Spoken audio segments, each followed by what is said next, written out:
આબિદપુરા સાબરકાંઠા હિંમતનગર લોકસભા સામાન્ય ચૂંટણીઓ 2024 હિંમતનગરના પ્રજ્ઞાચક્ષુ ડોક્ટર પૂર્વેશ પંડ્યા જિલ્લાવાસીઓને મતદાન કરવા અપીલ કરી।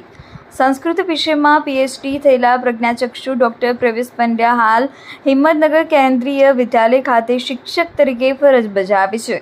સાબરકાંઠા જિલ્લાના હિંમતનગરના નાગરિક અને સંસ્કૃત વિષયમાં પીએચડી થયેલા પ્રજ્ઞાચક્ષુ ડોક્ટર પૂર્વેશ પંડ્યા હાલ હિંમતનગર કેન્દ્રીય વિદ્યાલય ખાતે શિક્ષક તરીકે ફરજ બજાવે છે। તેઓ જિલ્લાવાસીઓને લોકશાહીના મહાપર્વ 2024માં મતદાન કરી પોતાની નાગરિક તરીકેની ફરજ નિભાવવા અપીલ કરી રહ્યા છે। ડૉક્ટર પૂર્વેશભાઈ પંડ્યા જણાવે છે કે તેઓ જન્મજાત પ્રજ્ઞાચક્ષુ હોવા છતાં પોતાની દિવ્યાંગતાથી આગળ વધી તેઓએ નોર્મલ બાળકોની જેમ શિક્ષણ મેળવી સંસ્કૃત વિષયમાં પીએચડી કરી છે।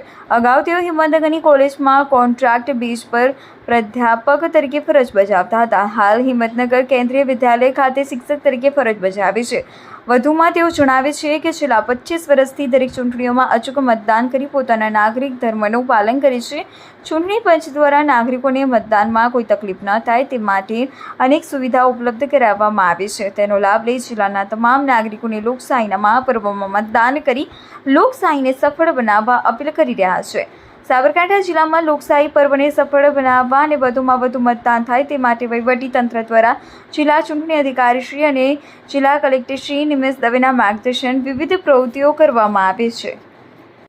નમસ્કાર મિત્રો, હું ડૉક્ટર પૂર્વેશ પંડ્યા હિંમતનગરમાં રહું છું અને આપ સૌ જનતાને હું આજના તબક્કે 2024માં યોજાનારી લોકસભાની ચૂંટણીમાં મતદાન કરવા માટે હાર્દિક અપીલ કરું છું। હું પોતે છેલ્લા 25 વર્ષથી વિધાનસભા, લોકસભા કે પંચાયતની તમામ ચૂંટણીમાં મારી દિવ્યાંગતાને સાઈડ ઉપર રાખીને પણ મેં મતદાન કર્યું છે।